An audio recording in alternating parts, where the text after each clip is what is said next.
Hello, hello, bonjour à toutes, bonjour à tous et bienvenue dans ce podcast Cœur à cœur avec Dieu. Chaque jour, laisse Dieu te parler au travers de sa parole.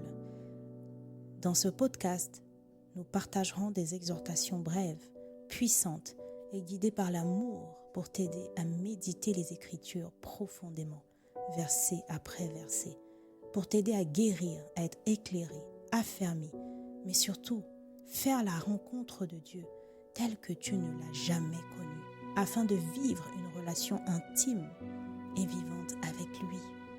Alors installe-toi bien, dispose ton cœur, dispose ton environnement, dispose tes pensées. Nous entrons dans sa présence. Hello bien-aimés, un nouveau jour, un nouveau message par la grâce de Dieu. Nous allons recommander ce moment à Dieu afin que nous puissions ressortir différemment de ce temps de partage, de sa parole, de son message. Seigneur, nous te rendons grâce pour cette nouvelle opportunité de recevoir quelque chose de ta part. Nous te disons merci pour tes grâces, pour tes bontés renouvelées, pour cet attachement que tu maintiens en nous vis-à-vis de toi, de nous attirer toujours dans ta parole, dans ta présence, de nous maintenir attachés à ces messages que tu envoies. Donne-nous la grâce, Seigneur, de comprendre, de retenir et surtout de pratiquer cette parole. Aide-nous, Seigneur, à changer nos cœurs. Oui, donne-nous la grâce d'avoir ton cœur, mais surtout que Christ soit visible au travers de nous pour ta gloire, au nom de Jésus-Christ. Amen. Le message de ce jour s'intitule « Dieu veut et prend tout ». Dieu veut et prend tout. Nous allons lire la parole dans Exode 10 au verset 9. Nous allons lire en version Nouvelle Français courant. Moïse déclara: « Nous partirons tous, jeunes gens et personnes âgées, hommes et femmes, avec nos moutons, nos chèvres et nos bœufs, car nous allons célébrer une fête en l'honneur du Seigneur. »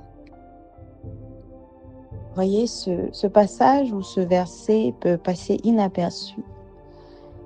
Et lorsqu'on regarde le contexte, nous sommes en train d'évoluer dans Exode et nous sommes arrivés à la 8e plaie, la 8e plaie qui était les sauterelles. Et Pharaon résiste, il persiste. Mais Dieu ne va pas s'arrêter là.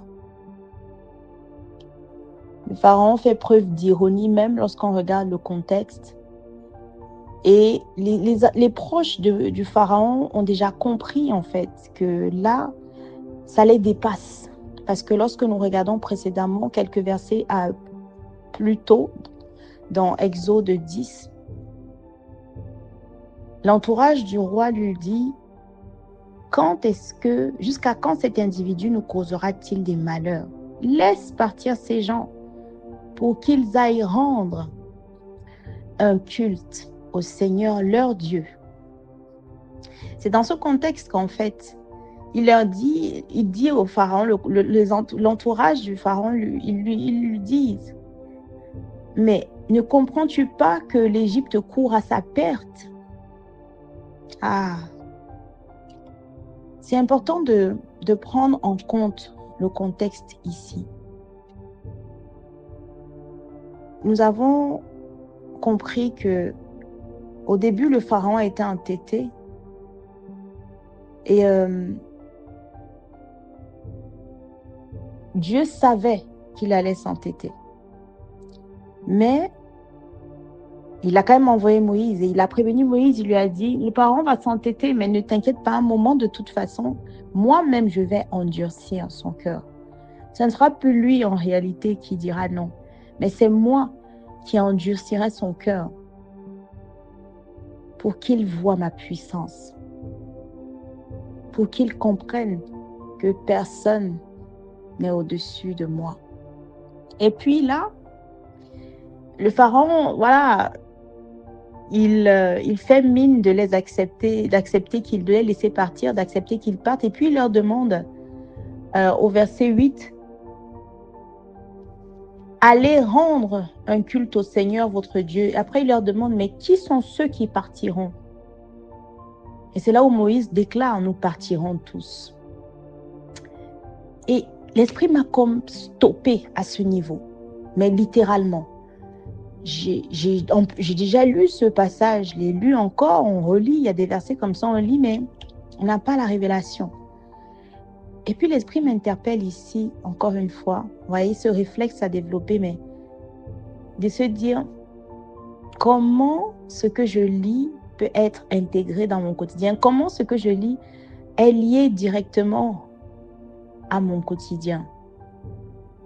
Et puis l'esprit me disait, tu vois, tu as accepté le Seigneur, tu as accepté Jésus comme Seigneur et Sauveur.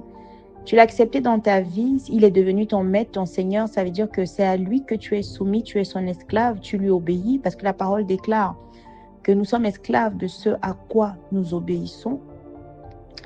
Celui à qui nous obéissons, nous sommes son esclave.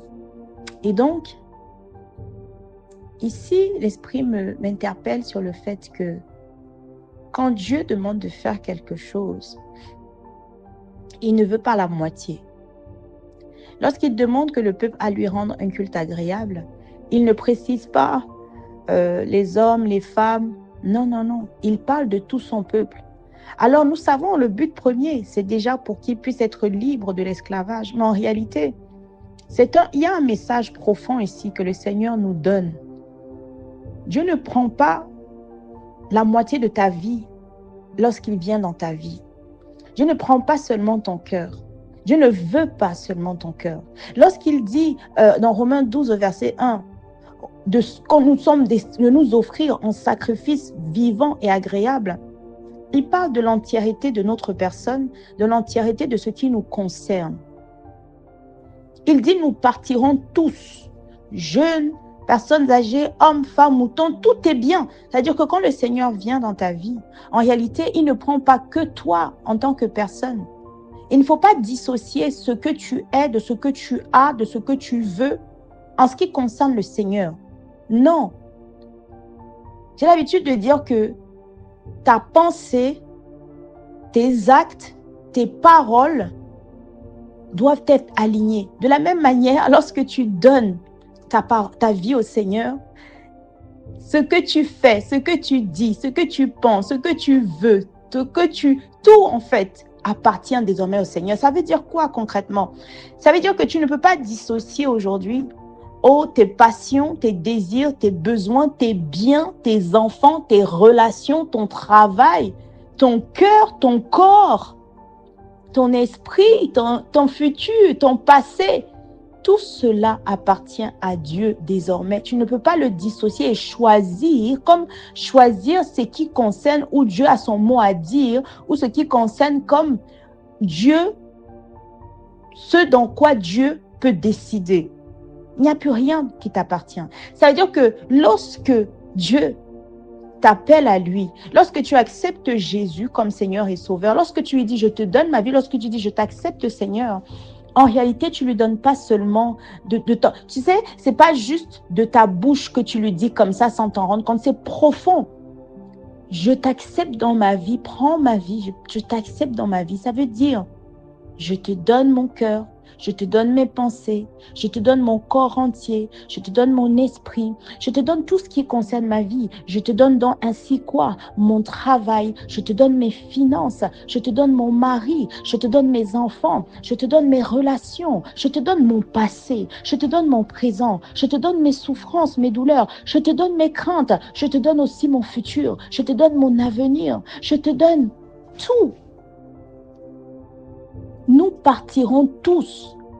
Dieu insiste ici parce qu'ici c'était un ordre du Seigneur. Je veux que mon peuple aille me rendre un culte agréable.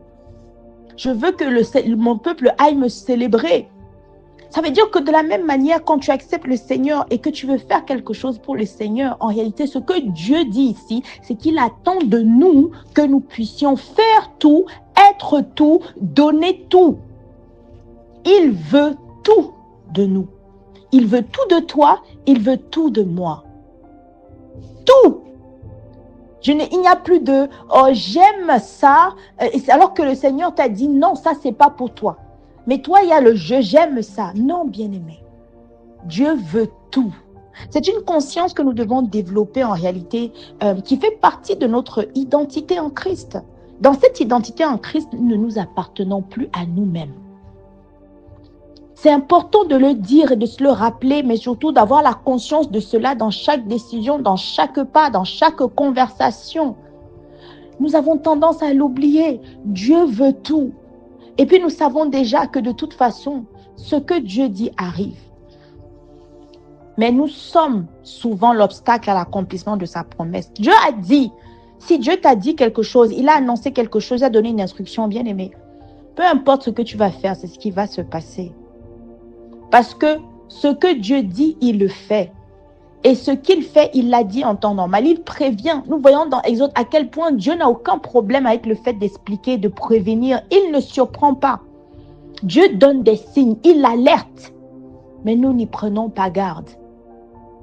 Ça veut dire qu'ici, si Dieu te dit « je veux tout », bien-aimé, demandons la grâce de donner tout. Arrêtons la résistance. Arrêtons l'opposition. Parce que dans tous les cas, il va prendre tout. Il faudrait juste que ça se fasse avec notre accord. Il faudrait que ça se fasse pas forcément dans la souffrance. Parce que oui, à force de résister, nous éloignons nous-mêmes les bénédictions. Nous nous exposons nous-mêmes à des souffrances inutiles lorsque nous résistons à ce que Dieu veut. Alors acceptons de tout lui donner.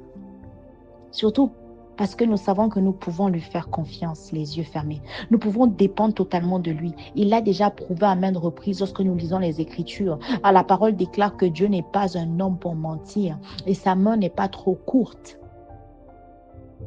Bien-aimé, Dieu veut tout et il prend tout. Supplions notre Seigneur de nous donner la grâce d'arriver à la dimension où, dans notre quotidien, nous lui demandons toujours sa volonté dans tous les domaines avant de prendre des décisions. Ayons la conscience que nos enfants ne nous appartiennent pas. Ayons la conscience que notre mari ne nous appartient pas. Ayons la conscience que notre argent ne nous appartient pas. Ayons la conscience que ce travail que nous suivons, nous poursuivons et délaissons le temps avec le Seigneur, ce travail, c'est toujours Dieu qui l'a donné. Il ne nous appartient pas. Ayons la conscience que nos maisons ne nous appartiennent pas. Nos amis ne nous appartiennent pas. Imagine tout ce qui t'est cher, bien-aimé. Cela ne t'appartient pas. À partir du moment où tu as décidé de marcher avec le Seigneur, Dieu, il veut tout ça et il prend tout ça. Il ne prend pas que ce qui est propre à toi, à ton corps, je vais dire, ou à ce que tu as pu imaginer dans ta tête. Mais ça concerne toute ton existence et tout ce qui est rattaché à toi. Alors, Père éternel, nous te demandons, s'il te plaît, nous venons humblement reconnaître que nous n'avons pas compris. Il y a tellement de choses que nous ne comprenons pas. Nous te demandons pardon pour cela. Nous te demandons pardon pour les fois où nous avons voulu garder des choses que toi, tu as voulu prendre. Nous te demandons pardon pour les fois où tu nous as même interpellés, mais nous avons résisté. Nous te demandons pardon pour les fois où tu as voulu prendre et nous sommes même revenus prendre nous-mêmes. Père, pardonne-nous cette ignorance. Oui, tu dis dans ta parole, dans Osée 4, verset 6, « Mon peuple périt faute de connaissance ». Et deux autres versions disent, « Mon peuple périt faute de me reconnaître ». Et une autre version dit encore, « Mon peuple périt faute de me connaître ». Donc, on parle ici de la connaissance, de reconnaître Dieu, mais surtout de connaître Dieu, qui sont trois choses différentes. Et nous périssons à cause de ces trois choses. Alors, Seigneur, donne-nous la grâce, s'il te plaît, d'accepter cette facette de toi qui demande à ce que tu prennes tout. Donne-nous la grâce simplement d'accepter, Seigneur, s'il te plaît, de te donner tout. Oui, aujourd'hui, nous voulons tout te donner. Prends tout, Seigneur. Nous voulons te donner nos vies, nos cœurs, nos âmes, nos corps, nos pensées, notre esprit, nos biens, nos enfants, nos familles, nos maris, nos relations, nos finances. Nous voulons tout te donner, nos projets, nos envies, nos désirs, nos passions, nos rêves. Prends tout, fais comme bon te semble. Pourquoi? Parce que tu es digne de confiance. C'est une manière de dire, ah oui, tu es digne de confiance. Nous nous soumettons à toi et nous te faisons confiance, Père. Donne-nous la grâce d'arriver à cette dimension d'aveugle. Nous voulons être aveugles devant toi et te donner. Pas aveugles, non, parce que nous ne voyons pas. Non, non, non. Mais aveugles dans le sens où nous voulons marcher parce que toi, tu seras nos yeux. Toi, tu seras notre futur, notre assurance. De cette façon, nous pouvons tout te laisser prendre. Seigneur, donne-nous la grâce d'accepter avec joie que tu prennes tout. Et interpelle-nous ce sur quoi nous devons lâcher, ce que nous n'arrivons pas à te donner. Ouvre nos yeux et amène-nous à cette dimension d'une dépendance totale et d'une confiance totale en toi. Père éternel, que ce soit notre partage et le partage de toute notre postérité. Tu veux tout, alors prends tout. Nous acceptons que tu prennes tout pour nous, pour nos proches et pour notre postérité. Dans le nom puissant de Jésus-Christ, nous avons prié avec foi et avec action de grâce pour ta gloire. Amen. Amen. Amen.